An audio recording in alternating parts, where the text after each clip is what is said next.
Shalom,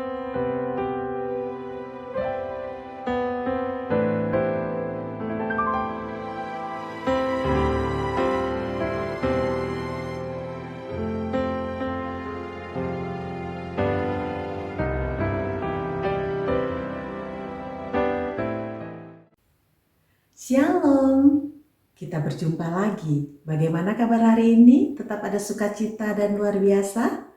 Hari ini kita akan bersama-sama men-sharingkan tentang satu topik, yaitu keajaiban enzim. Topik ini memang masih baru di dalam dunia kedokteran, tetapi justru topik ini menjadi sangat diperlukan oleh Anda dan saya di masa pandemi ini. Terima kasih kepada PD Air Hidup, para perempuan luar biasa. Ketika saya mengingat Anda, maka yang ada di dalam memori saya adalah para perempuan yang bersemangat. Perempuan-perempuan kerajaan Allah yang sangat ramah dan selalu mau belajar. Untuk itu, mari sebelum kita men-sharingkan topik ini, mari kita bawa di dalam doa terlebih dahulu. Bapa kami yang di dalam surga, Bapa yang kami kenal di dalam Tuhan Yesus Kristus. Bapa, kami tahu bahwa kami ada di sini bukan karena kuat dan gagah kami. Kalau kami bisa melihat tayangan YouTube ini, semuanya adalah kasih karunia semata. Mari Roh Kudus, kami mau duduk diam di hadapan Engkau, kami mau belajar, kami mau mendengarkan isi hati Tuhan. Dan biarlah telinga kami menjadi telinga seorang murid dan hati kami menjadi hati seorang hamba yang siap untuk berubah. Di dalam nama Tuhan Yesus, nama di atas segala nama, Tuhan di atas segala Tuhan, kami materaikan doa ini. Haleluya, amin. Ya, hari ini kita akan bersama-sama belajar tentang keajaiban enzim, kunci rahasia menuju hidup sehat. Sebelum kita beranjak lebih jauh lagi, marilah kita tahu dulu apa sih atau kapan sih seseorang dikatakan sehat menurut WHO, menurut Badan Kesehatan Dunia. Badan Kesehatan Dunia mendefinisikan seseorang dikatakan sehat bukan saja ketika dia tidak mempunyai sakit penyakit pada tubuhnya, tidak mempunyai kelemahan ataupun cacat tubuh, tetapi seseorang dikatakan sehat ketika pikirannya juga sehat, ketika dia juga mampu untuk bersosialisasi secara sehat. Bukankah ini selaras dengan firman yang kita percayai, bahwa setiap murid Tuhan harus mempunyai pikiran seperti Tuhan Yesus sendiri? Bukankah ini selaras juga dengan firman Tuhan? Ketika Anda dan saya sudah menerima kasih Kristus, maka dimanapun kita berada, kita harus membawa dampak. Dengan apa? Dengan membagikan kasih yang sudah kita terima dari Tuhan Yesus sendiri. Nah, bagaimana dengan kesehatan tubuh kita? Di dalam Kejadian 1 ayat 26-27 berkata, "Berfirmanlah Allah, baiklah kita menjadikan manusia menurut gambar dan rupa kita, supaya mereka berkuasa atas ikan-ikan di laut dan burung-burung di udara dan segala atas ternak dan atas seluruh bumi dan atas segala binatang melata yang merayap di bumi." Maka Allah menciptakan manusia itu menurut gambarnya. Menurut gambar Allah diciptakannya dia. Laki-laki dan perempuan diciptakannya mereka.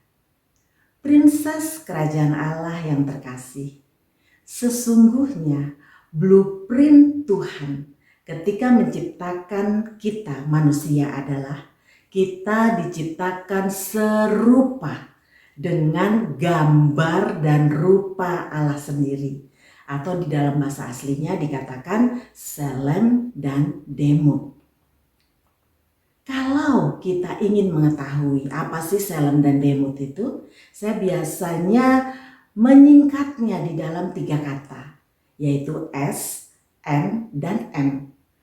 Artinya menjadi gambar dan rupa Allah, yaitu kita diciptakan sama dengan spiritualnya Allah. Spiritualnya Allah berbicara tentang apa? Kekudusan dan kemuliaan Allah. Anda dan saya diciptakan untuk mampu menjadi orang yang kudus dan diberi kemuliaan untuk supaya semua orang yang melihat kita juga melihat kemuliaan Allah. N-nya berbicara tentang apa? Nature daripada Allah. Nature daripada Allah berbicara tentang seluruh sifat-sifat Allah diberikan oleh Tuhan kepada kita. Pada kita ada kasih Allah, ada kelemah lembutan Allah, ada sifat pemaaf Allah, ada sifat pemberi daripada Allah, murah hati daripada Allah.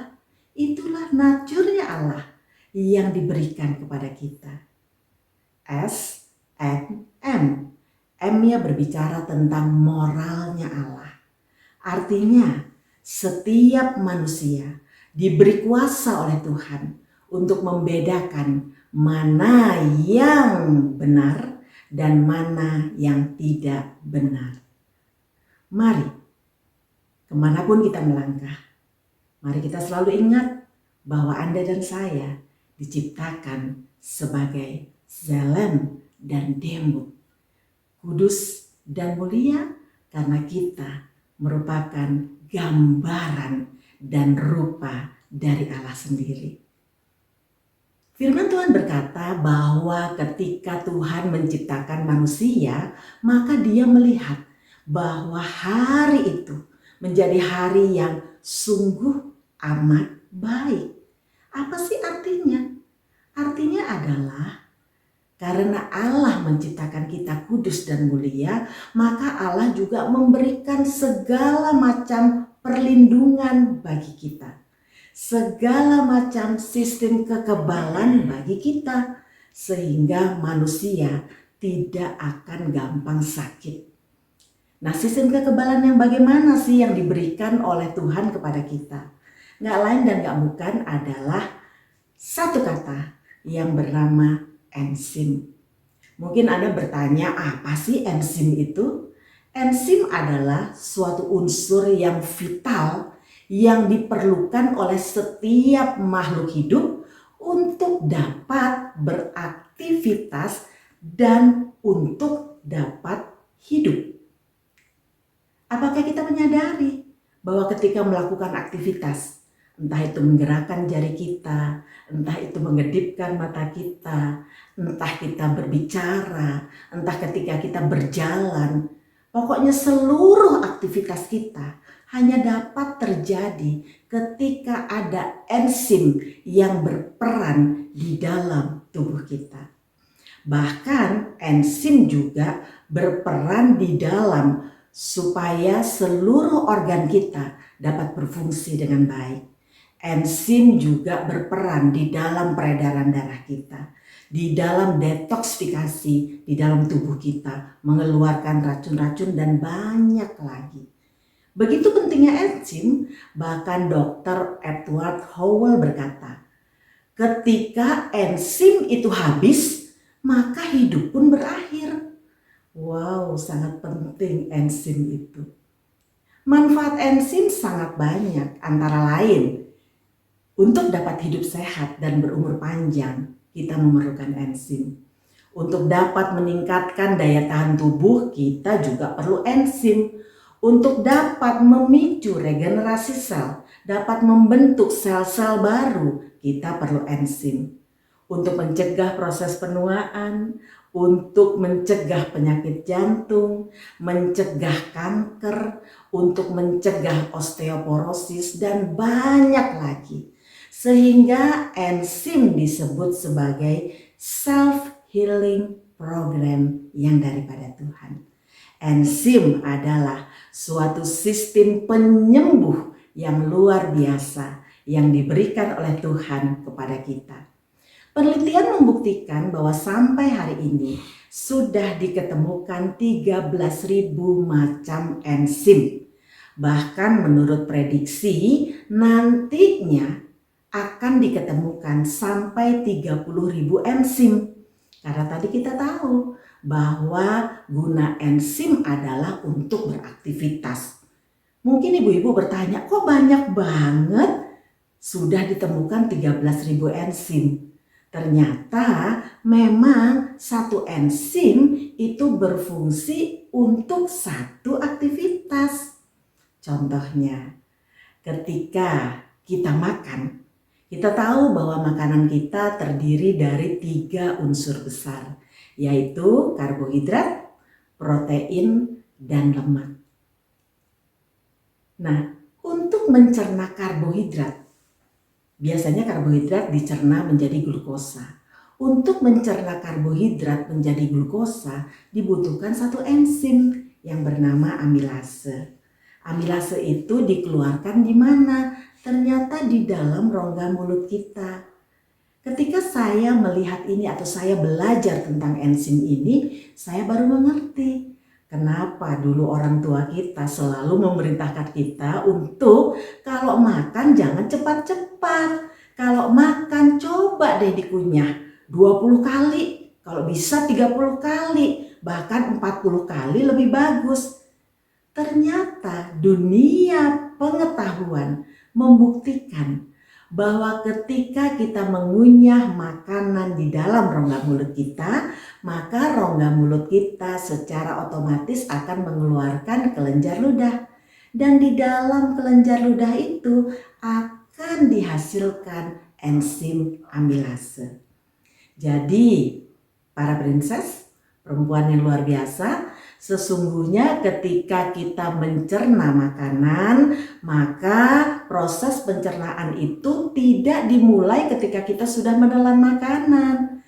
Tetapi proses pencernaan itu dimulai dari makanan ada di dalam mulut kita.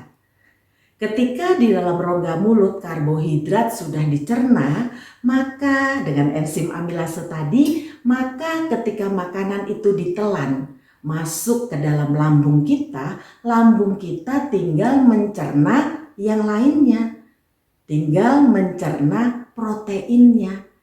Karena memang Tuhan sudah menciptakan di dalam lambung kita ada satu enzim yang namanya pepsin. Pepsin gunanya untuk apa? Mencerna protein. Jadi ketika makanan masuk ke dalam rongga mulut, kemudian ada di gaster, ada di dalam lambung kita, setidak-tidaknya karbohidrat dan protein sudah tercerna.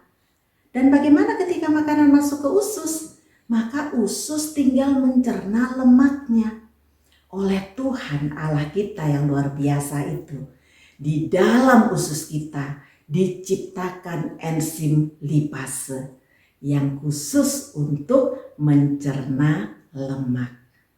Jadi kita sekarang mengerti ya bagaimana Allah kita sangat detail, sangat luar biasa. Karbohidrat, protein, dan lemak semuanya dicerna di tempat-tempat yang dikhususkan oleh Tuhan. Dan di tempat-tempat itu disediakan enzim yang cocok untuk proses pencernaan itu. Kalau kita sampai sini kita sudah mengerti bahwa enzim sangat penting. Bahwa keberadaan enzim harus ada di dalam tubuh kita. Ingat tadi Dr. Edward Howell berkata kalau enzim itu habis, tubuh kita pun akan habis. Tidak akan bisa hidup. Kalau gitu timbul satu pertanyaan dong. Apa sih yang harus dilakukan supaya tubuh kita bisa membentuk enzim? Dan apa juga yang harus kita lakukan supaya tubuh kita dapat mengaktifkan enzim? Ternyata, princess, enzim dibentuk oleh sel tubuh kita sendiri. Luar biasa ya Tuhan kita. Di dalam tubuh kita yang gak begitu tinggi ini, kita orang Asia kan punya tinggi yang rata-rata aja ya.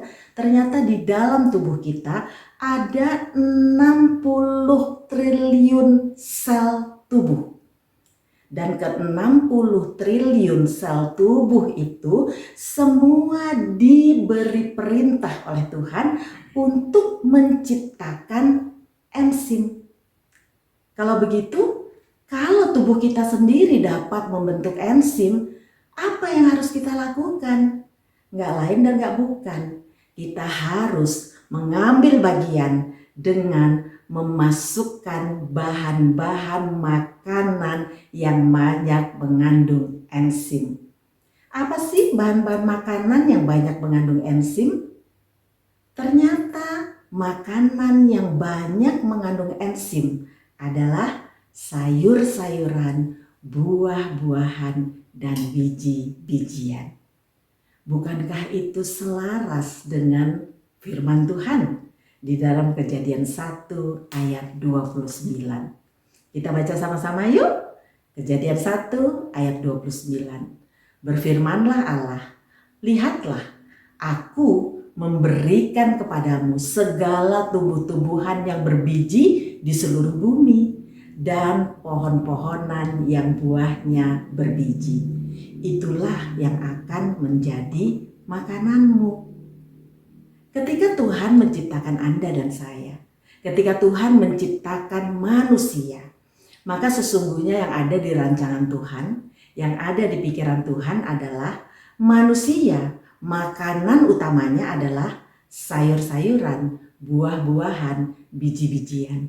Seperti yang barusan kita baca di dalam Kejadian 1 ayat 29. Mungkin banyak ibu-ibu yang bertanya, masa sih? Ayo kita lihat buktinya ya. Manusia diciptakan oleh Tuhan dengan komposisi atau dengan organ-organ yang memang ditujukan untuk lebih mengolah makanan yang berupa sayur-sayuran, buah-buahan, biji-bijian. Contohnya gigi kita. Gigi kita sebagian besar terdiri dari geraham, bukan taring. Kenapa? Karena geraham fungsinya adalah untuk menggiling makanan, untuk melumat makanan, bukan seperti taring yang memang fungsinya untuk mencabik makanan, yaitu mencabik daging, merobek daging. Geraham diciptakan oleh Tuhan untuk menggiling serat, menggiling sayur-sayuran, buah-buahan, biji-bijian. Dari sini kita sudah membuktikan bahwa manusia memang diciptakan oleh Tuhan untuk makan sayur-sayuran, buah-buahan, dan biji-bijian. Belum lagi sistem pencernaan kita. Ketika manusia, saluran pencernaan pada manusia mencerna sayur-sayuran dan buah-buahan, maka dalam setengah jam sayur-sayuran dan buah-buahan itu akan sudah tercerna sampai habis dan mulai bisa menghasilkan energi bagi tubuh kita. Dan sudah vitamin-vitamin dan gizinya sudah bisa diserap oleh tubuh kita.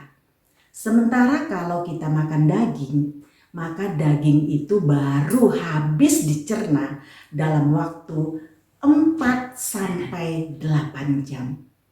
Beda banget ya dengan sayur-sayuran dan buah-buahan tadi. Dalam waktu setengah jam kita sudah mendapat manfaat dari makanan yang kita makan tadi.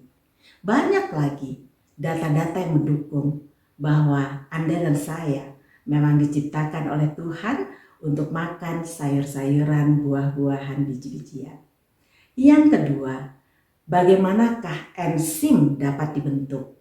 Enzim dibentuk di dalam usus kita oleh bakteri yang baik yang Tuhan sediakan bagi usus kita. Ternyata dari 13.000 macam enzim yang sudah diketemukan sampai hari ini, 3.000-nya dibentuk oleh bakteri asli di dalam usus kita. Jadi apa yang harus kita lakukan supaya ke-3.000 enzim itu dapat dibentuk dengan baik? Nggak lain dan nggak bukan, mari kita jaga kesehatan saluran pencernaan kita supaya dia dapat dengan maksimal menciptakan atau membentuk enzim. Makan makanan yang gampang dicerna, sayur-sayuran, buah-buahan, biji-bijian sangat gampang dicerna. Kalau kita sudah menyadari bahwa saluran pencernaan kita sangat penting untuk dijaga kesehatannya supaya dia dapat maksimal melakukan tugasnya untuk menghasilkan enzim, maka boleh dong kita bertanya, makanan apa sih yang kaya dengan enzim pencernaan supaya kita dapat membantu saluran pencernaan kita untuk tetap dapat sehat. Kita akan men-sharingkan 10 macam makanan yang kaya dengan enzim pencernaan. Yang pertama adalah kefir. Ya, kefir itu adalah minuman fermentasi. Begitu juga dengan minuman-minuman lain yang kita sering lihat atau kita sering dengar di dalam kehidupan kita sehari-hari. Ya, minuman-minuman fermentasi ini ketika bakteri-bakteri yang baik yang ada di dalam minuman-minuman ini berkembang biak, maka sekalian bakteri ini berkembang biak, maka nutrisi dan enzim pun ikut berkembang dengan sangat banyaknya. Jadi mari sempatkan ibu-ibu untuk minum minuman-minuman fermentasi ini. Yang kedua adalah madu. Kita tahu di dalam Alkitab berkata madu itu sangat besar khasiatnya. Bahkan tanah perjanjian disebut sebagai tanah yang kaya dengan madu dan susunya. Di dalam madu terkandung sangat banyak enzim yang akan berguna bagi kesehatan saluran pencernaan kita dan akhirnya akan membuat tubuh kita sehat. Yang ketiga adalah nanas. Nanas selain kaya akan enzim pencernaan, kita saat ini sedang berbicara tentang makanan-makanan yang kaya akan enzim pencernaan. Selain kaya akan enzim pencernaan, nanas juga kaya akan bahan untuk melawan infeksi. Yang keempat adalah alpukat. Alpukat juga berguna untuk memecah lemak. Mungkin ibu-ibu berkata, nggak salah tuh alpukat. Kalau kita banyak makan alpukat kan kolesterol kita bisa tinggi. Memang kalau kita makan alpukat kita tambah dengan susu manis, kita tambah dengan gula, kita tambah dengan sirup, kita tambah dengan zat-zat adiktif lain. Zat-zat itulah yang membuat kolesterol kita akan bertambah tinggi. Tetapi kalau kita makan alpukat murni tanpa campuran apapun, maka sesungguhnya alpukat yang kita makan itu akan membuat kolesterol kita justru menjadi rendah. Karena alpukat fungsinya, enzim yang ada di dalam alpukat fungsinya untuk memecah lemak. Yang kelima, jahe. Keenam, kiwi. Ketujuh, pepaya. Ketiga bahan ini berguna untuk memecah protein. Di dalam jahe ada enzim yang bernama singibein. Singibein ini ketika kita taruh atau ketika kita menaruh jahe di dalam daging-dagingan, maka enzim singibein ini akan membantu memecah protein sehingga ketika dia masuk ke dalam saluran pencernaan kita, dia tidak memerlukan lagi 8 jam untuk dicerna. Dia tidak memerlukan waktu lama untuk dicerna. Sehingga kalau usus kita tidak memerlukan waktu lama, maka energi yang dikirimkan kepada usus kita juga tidak perlu banyak. Kita bisa tetap bugar. Banyak orang sehabis makan daging bukannya bertambah bugar tapi tambah letih, tambah lesu. Kenapa? Karena untuk mencerna daging 8 jam selama tubuh kita mencerna seluruh energi yang seharusnya berguna untuk aktivitas kita, untuk kebugaran kita dikirimkan kepada usus untuk mencerna protein. Pepaya juga seperti itu. Kita mendengar satu kalimat bijaksana ibu-ibu yang berkata, "An apple a day keeps the doctor away." Artinya apa? Kalau kita makan 1 apel setiap harinya, itu akan mencegah kita untuk bertemu dengan dokter seumur hidup kita.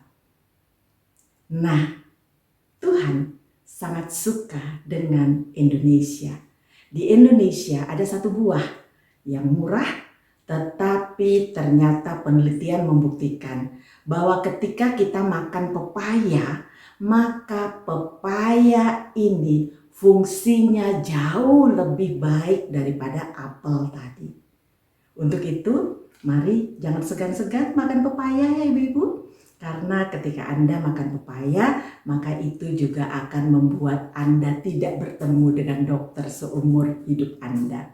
Saya banyak bertemu dengan teman-teman saya yang awet muda, tetap cantik. Ketika saya tanya, ternyata mereka makan pepaya tiap hari. Yang kedelapan adalah pisang.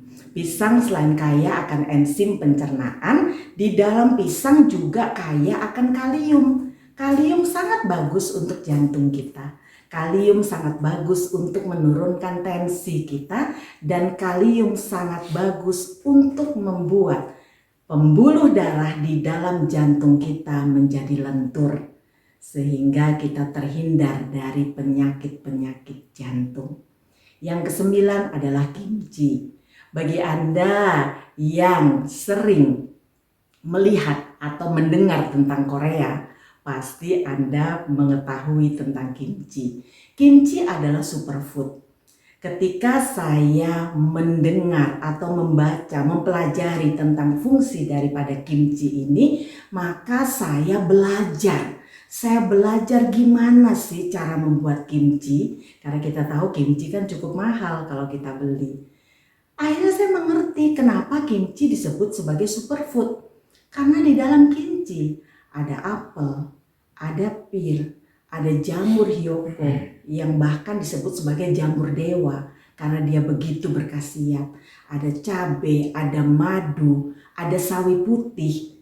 Dan sawi putih ini menurut penelitian, dia ketika dilakukan fermentasi pada kesemua bahan ini, maka fermentasi dari seluruh bahan ini yang berupa kimchi akan dapat menurunkan kadar kolesterol jahat di dalam tubuh kita.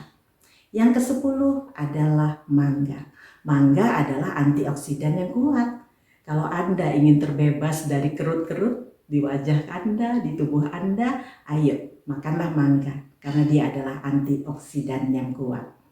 Demikian ibu-ibu yang terkasih, itu adalah 10 makanan yang kaya akan enzim pencernaan. Nah, pertanyaan kedua, bagaimana cara mengaktifkan enzim? Kita tahu bahwa enzim yang terbentuk di dalam tubuh kita harus kita aktifkan supaya dia dapat berfungsi untuk memberi kesehatan kepada tubuh kita, supaya dia dapat berfungsi untuk meningkatkan daya tahan tubuh kita. Ada 7 kunci untuk mengaktifkan enzim. Yang pertama adalah makan yang benar. Kementerian Kesehatan sudah mengeluarkan suatu panduan untuk kita rakyat Indonesia. Panduan tersebut bernama Isi Piringku. Nah, ketika kita makan, bagaimana sih komposisi yang sehat? Bagaimana sih komposisi yang dianjurkan? Ketika kita makan, maka isilah setengah piring dari bahan-bahan yang kita makan dengan sayur-sayuran, buah-buahan, biji-bijian. Kemudian 1/4 piringnya kita isi dengan apa? Dengan karbohidratnya. Karbohidrat yang terbaik adalah bukan nasi putih, tetapi nasi yang berwarna. Bisa nasi coklat, bisa nasi merah, bisa nasi hitam. Seberapa banyak nasinya? Banyak orang berkata, kita mah nggak butuh nasi. Kalau makan nasi 2 sendok makan aja. Akhirnya orang yang makan nasi hanya 2 sendok makan, dia akan pingsan. Kenapa? Karena sesungguhnya tubuh kita memerlukan karbohidrat untuk apa? Untuk menghasilkan energi. Supaya kita kuat, supaya kita mampu untuk beraktivitas. Nah, ukuran nasi yang sebenarnya seberapa sih? Ukuran nasi yang benar adalah sebesar kepala kita. Kalau saya melihat kepalan saya dan saya praktekkan, maka kepalan saya ini berupa 100 sampai 120 gram nasi. Yang sebelah kanannya kita isi dengan apa? Baru kita isi dengan binatangnya. Bisa kita isi dengan ikan, bisa kita isi dengan ayam. Tetapi kalau kita isi dengan daging ayam, maka pilihlah dadanya, kulitnya dibuang. Demikian isi piringku. Percayalah ibu-ibu, ketika Anda makan, memasukkan bahan makanan dengan komposisi yang barusan kita bicarakan, maka Anda pasti akan sehat. Yang kedua, kunci yang kedua untuk mengaktifkan enzim adalah dengan minum cairan yang cukup. Cairan yang cukup adalah 30-50 cc per kilogram berat badan. Artinya kalau Anda mempunyai berat badan 60 kilo, maka Anda harus minum cairan sebanyak 60 kali 30 cc, yaitu 1800 cc atau 1,8 liter. Cairan yang masuk bisa berupa macam-macam cairan, bisa berupa air bening, bisa berupa sop, ya, kuah dari sop atau kuah dari makanan yang kita masak, bisa berupa air yang dihasilkan oleh buah-buahan yang banyak mengandung air, semangka, melon, atau sayur-sayuran yang banyak mengandung air. Ibu-ibu tahu nggak, sayuran yang kaya akan air itu adalah selada. Ternyata selada sangat banyak mengandung air. Jadi ketika Anda makan makanan atau buah-buahan ini, sebetulnya Anda juga sedang memasukkan cairan ke dalam tubuh Anda. Kunci yang ketiga untuk mengaktifkan enzim adalah kita harus punya pengeluaran yang benar. Pengeluaran yang benar adalah kita harus menjaga usus kita, saluran pencernaan kita dengan baik. Kita harus menjaga ginjal kita dengan baik, dengan cukup minum. Kunci yang keempat adalah kita harus mempunyai pernafasan yang maksimal. Apa sih gunanya ketika kita menghirup oksigen sebanyak mungkin?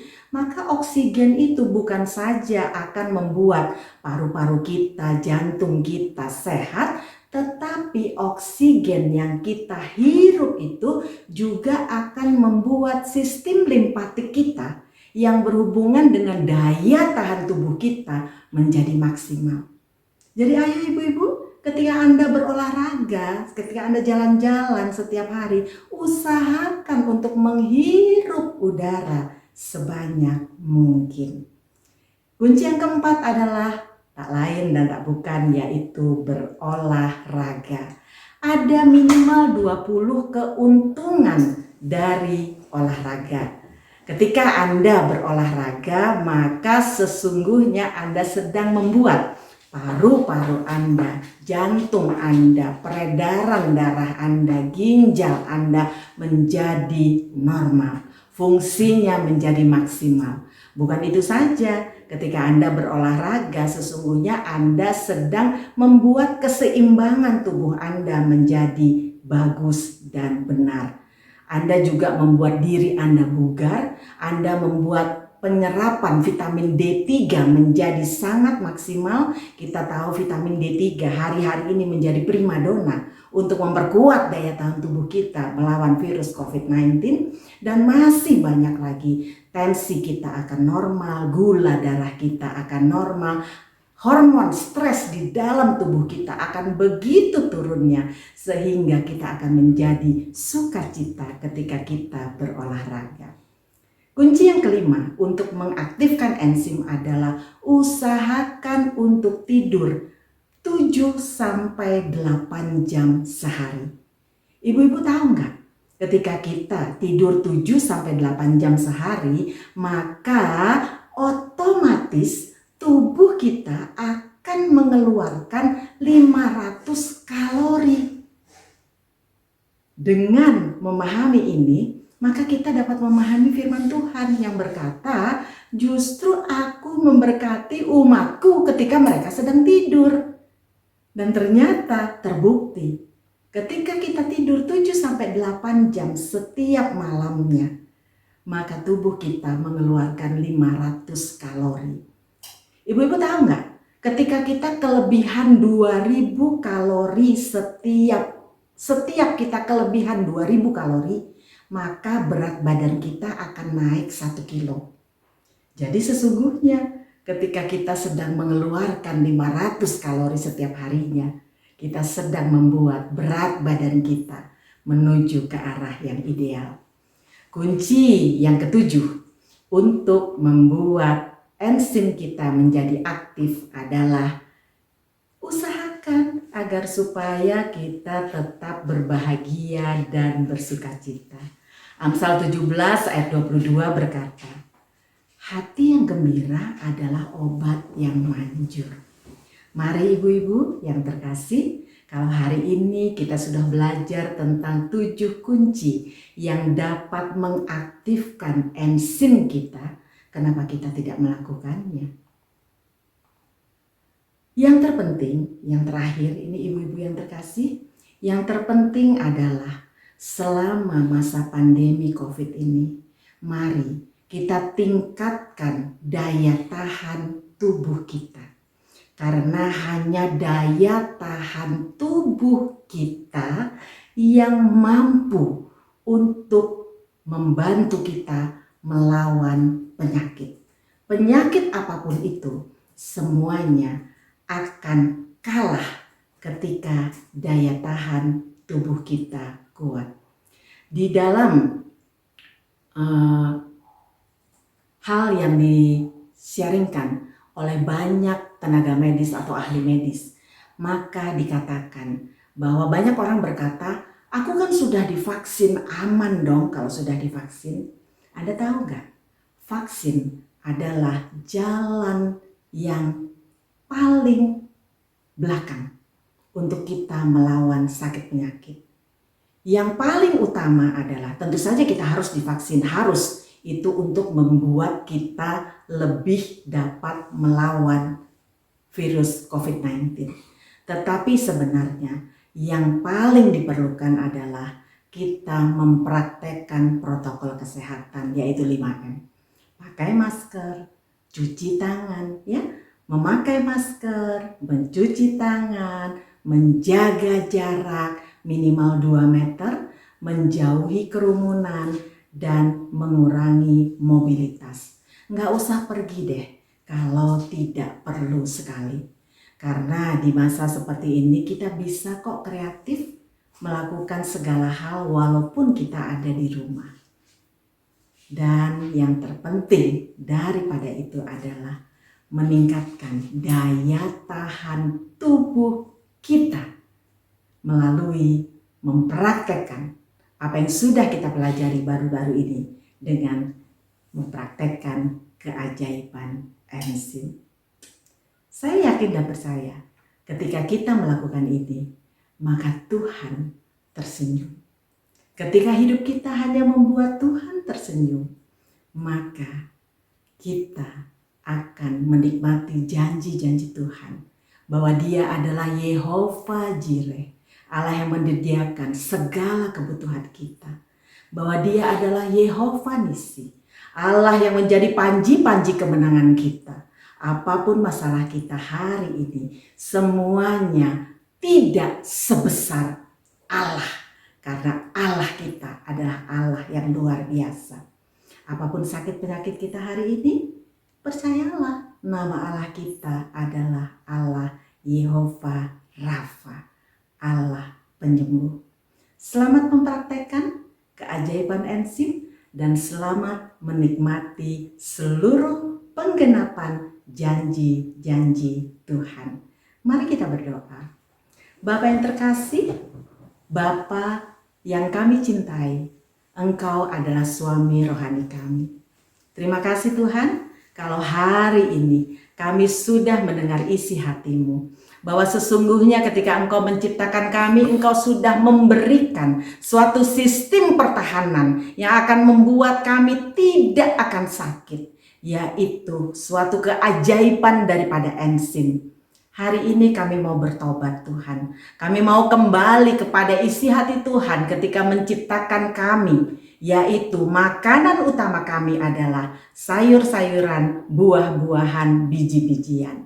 Kami mau menjaga kesehatan kami, kesehatan saluran pencernaan kami dengan membuat saluran pencernaan kami menjadi ringan tugasnya dengan memasukkan atau dengan memakan makanan-makanan yang kaya akan enzim pencernaan. Bapa, kekuatan kami terbatas, ingatan kami juga mungkin terbatas. Untuk itu Roh Kudus mari terus ingatkan kami supaya kami tidak menjadi perempuan yang biasa-biasa aja, tetapi kami menjadi perempuan senjata rahasianya Tuhan di akhir zaman ini.